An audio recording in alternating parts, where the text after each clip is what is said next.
El dominio del fuego y la observación del comportamiento de materiales como las silíceas arenas de río, el calcio y la sosa, que al calor de una elevada temperatura llegan a fundirse, permitieron al hombre desde muy antiguo la fabricación del vidrio. Plinio, en su Historia Natural, sitúa el casual hallazgo en Fenicia, lo cual indica que aquel pueblo conocía la técnica del vidrio aprendida en su relación comercial con Egipto. Es aquí donde se sitúa uno de los orígenes ciertos de la fabricación del vidrio difundida luego por el Mediterráneo. La construcción de unos hornos adecuados para alcanzar la temperatura que requiere la fusión y mezcla de las materias primas en los crisoles es requisito previo y fruto de una experiencia que apenas si varió a lo largo de la historia. Entre los hornos romanos, los consejos dados por el monje Teófilo en la Edad Media y los grabados de la Enciclopedia Francesa del siglo XVIII, hay una ajustada correspondencia que en parte se debe a la repetición de un mismo proceso. Hornos de arcilla refractaria, cañas metálicas para soplar el vidrio y unas herramientas muy rudimentarias como pinzas, tenazas y tijeras con las que el maestro ha hecho posible la bella historia de la vidriera. En esta, finalmente, confluirán la habilidad del artesano y el talento del pintor. En cada vidriera se transparenta la mirada del artista que concibió su composición, dibujo y color, comenzando por el reparto de la figura entre los distintos vidrios que, como en un mosaico o puzzle, compondrán la vidriera completa. Para ello, el pintor, en su taller y sobre la mesa de trabajo, traslada al papel, al tamaño que definitivamente tendrá la vidriera, el modelo que tiene ante sí, comenzando en este caso por la cabeza de una figura femenina. Después de encajarla, se refuerza el dibujo en sus líneas de contorno e interiores que servirán de base a todo el trabajo posterior, iniciando igualmente el modelado del rostro.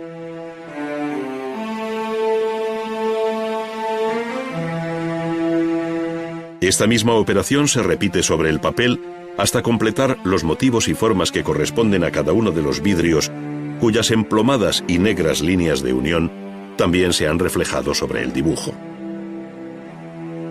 La magnitud de la vidriera exige colocar el papel sobre un caballete, como si de una gran pintura se tratara, retocando aquí y allá hasta completar en una amplia gama de grises, tendida entre el blanco y el negro, la que será imagen definitiva o cartón de la vidriera, aunque todavía no haya hecho su aparición el color.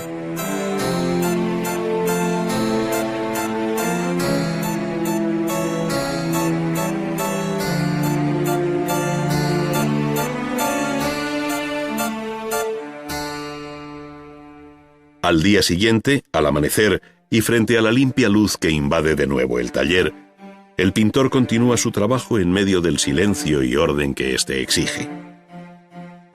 Primero extiende sobre la mesa una suerte de mapa mudo de la vidriera en el que están dibujadas sus piezas.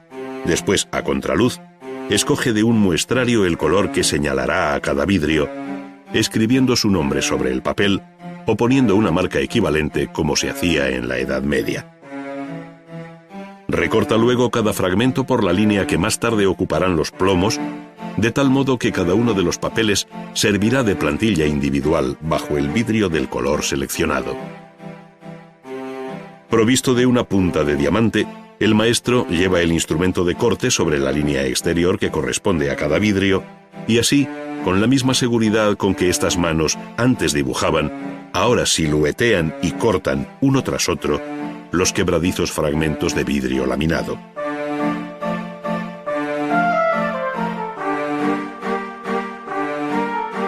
Frente al carácter mecánico y artesanal del paso anterior, el pintor vidriero inicia ahora un proceso rigurosamente artístico, como es la fijación de la composición sobre el vidrio. Es, en definitiva, el comienzo de la pintura verdaderamente dicha sobre el soporte que le es propio, el vidrio, y por un método igualmente singular, esto es, por transparencia, dejando en positivo la base lineal del dibujo del cartón. Para ello, cada maestro utiliza su propia técnica con mucho de escondida receta, de modo que tras calcar el cartón y cubrir la superficie del vidrio con una sustancia negra adherente, comienza a marcar los campos de los que va a eliminar el oscuro fondo con pinceles de corto y duro pelo. Da la impresión de que el pincel se dispusiera a dibujar de nuevo, pero lo que realmente está haciendo es rascar la superficie para dejar en negro las sutiles líneas del dibujo final. El modo de asegurar la permanencia del dibujo sobre el vidrio es someterlo a la cocción en un horno que ya no tiene las dificultades del antiguo horno de leña.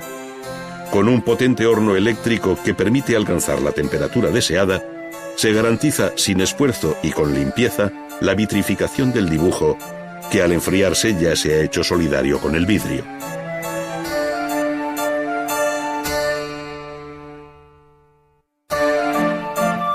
Sobre un gran cristal plano que actuará de bastidor, y dejando ver bajo sí la plantilla general con la distribución de los vidrios, se van colocando estos para proceder a un primer montaje.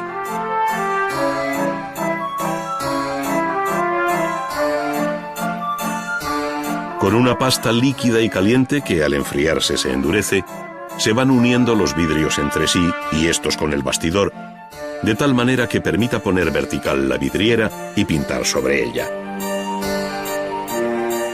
Esta delicada operación debe ser reversible para poder desmontar los vidrios después de una nueva capa de pintura e introducirlos otra vez en el horno. De ahí que la sutura sea sutil y fácil de eliminar. Suprimidas las rebabas, el plano queda preparado para que el pintor comience a trabajar. Para esto coloca previamente el frágil pero pesado bastidor sobre un caballete vertical, como si fuera una tabla o lienzo, teniendo a la vista el cartón, que es del mismo tamaño. Sin embargo, en este punto hay que recordar que el pintor vidriero no trabaja sobre un plano opaco, como la tela o la madera, sino traslúcido, por lo que es aconsejable contar con una luz posterior para mejor medir los efectos finales por transparencia.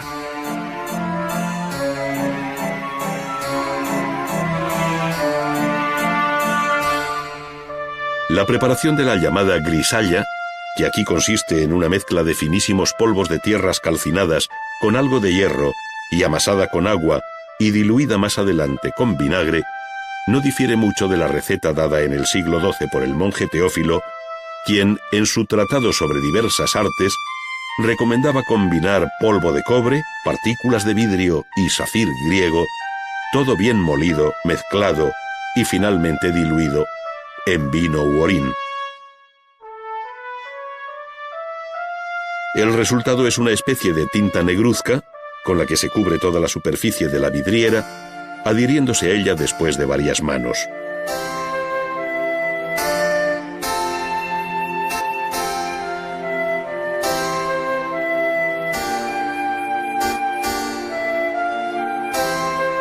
Una vez seca y uniformemente repartida, deja sobre el vidrio una capa grisácea y mate que permite trabajar con los pinceles siguiendo un procedimiento semejante al visto anteriormente, es decir, robando luz al fondo sin añadir pintura. Así, paradójicamente, con la grisalla puede decirse que el pintor pinta sin paleta, al tiempo que utiliza una amplia serie de pinceles con los que perfila, modela las formas y matiza el color, pero a base siempre de rebajar los fondos o de mantener la grisalla.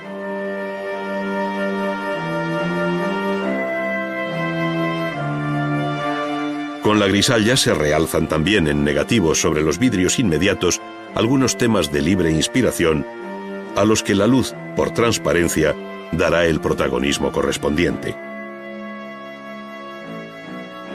Nuevas capas de líquida grisalla sobre la anterior permiten aumentar la gama de grises de tal modo que el pintor, con talento y un asombroso dominio del arte, acariciando el vidrio, es capaz de alcanzar sobre este cuantos matices plasmó en el cartón.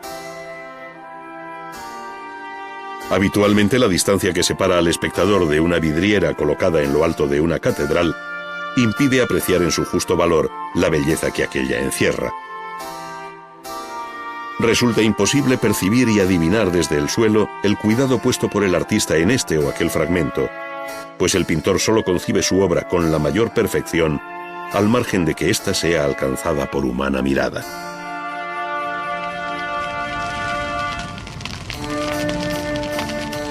Las operaciones vistas hasta ahora se han hecho por una cara del vidrio, esto es, por la que mira hacia el interior del edificio donde la vidriera estará siempre más protegida. Pero lo normal es que también se hagan retoques por la cara exterior, añadiendo así nuevos matices. Para ello se invierten los vidrios y se trabaja sobre la segunda cara, observando la aplicación del amarillo de plata, una mezcla de ocre amarillo y sulfuro de plata que revolucionó el arte del color en la vidriera a partir del siglo XIV. Con este paso, la composición cromática se hizo independiente del color que el vidrio lleva en su masa, al tiempo que el maestro vidriero se afirmaba definitivamente como pintor. El horno fijará de nuevo los colores y el pintor vidriero finalmente colocará en su posición correcta las piezas de vidrio.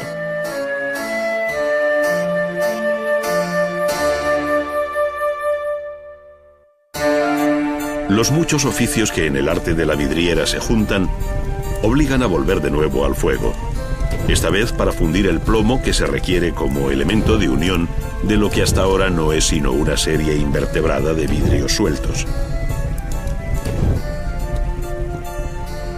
En unos recipientes apropiados y después de un proceso en el que se han ido separando las impurezas que le restan maleabilidad, el plomo se mantiene en estado líquido. Con unos cazos, los ayudantes del taller vierten el plomo en ingeniosos moldes ideados expresamente para este fin, de modo que al enfriarse y desmoldar queden unos lingotes que luego conocerán un proceso de sucesivo refinamiento hasta dar con la sección y perfil deseados.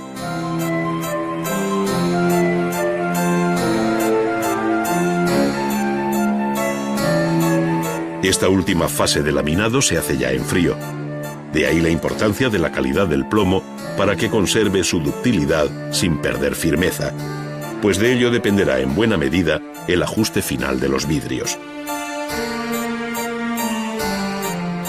Los finos lingotes, debidamente lubricados con aceite, van pasando uno a uno por el torno en el que unos calibres determinan la sección elegida para los plomos, siendo característico el perfil en H como resultado de las dos acanaladuras que se necesitan para montar sucesivamente las piezas inmediatas de la vidriera.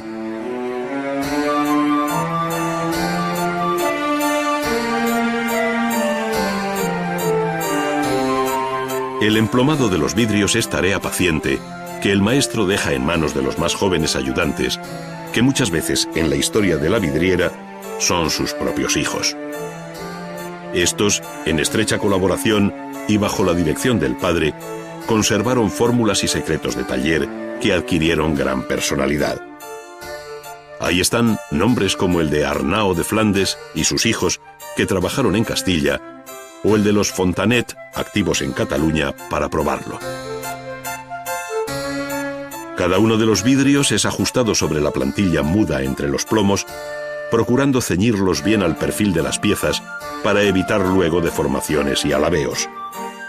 Se cortan los excesos, adaptando su longitud, se repasan los bordes para que las cejas del plomo aprieten bien el vidrio por una y otra cara, y se prepara todo para proceder a la soldadura. Con estaño se van uniendo luego todos los puntos de encuentro por ambas caras para pasar por último al cementado, donde con una masilla muy líquida o cemento de vidriero, compuesto con blanco de España y aceite de linaza, se rellenan todas las junturas. Un poco de serrín y un modesto cepillo para la limpieza final culminan el proceso en el taller. Si bien solo cuando la vidriera ocupe su lugar en el espacio para el que fue concebida y la luz atraviese sus vidrios, tiñendo con su magia el interior de la arquitectura, se podrá decir que la obra ha tocado a su fin. Laus Deo.